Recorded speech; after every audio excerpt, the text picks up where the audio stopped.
അനുമോളോട് ഒരു ഇഷ്ടം തോന്നി. അത് തുറന്നു പറഞ്ഞു. ഞാൻ വിചാരിച്ചു അനുമോൾക്കും എന്നോട് ഇഷ്ടമുണ്ടാവും വിചാരിച്ചു.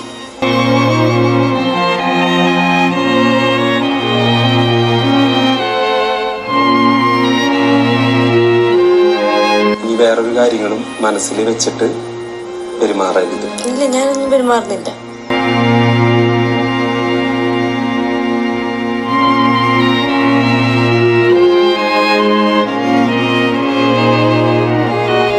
എന്റെ ഭാഗത്തുനിന്ന് എന്തെങ്കിലും തെറ്റുകൾ ക്ഷമിക്കണം. അത്രേ ഉള്ളൂ. ഒരു തെറ്റും സംഭവിച്ചിട്ടൊന്നുമില്ല.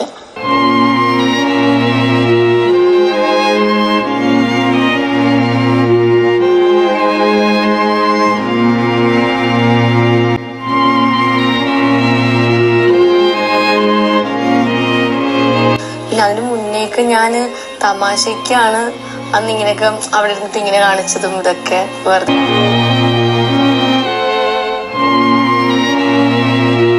പക്ഷെ ചേട്ടൻ വന്നിട്ട് ഇങ്ങനെ പറയുമെന്ന് ഞാൻ വിചാരിച്ച കാര്യമല്ല.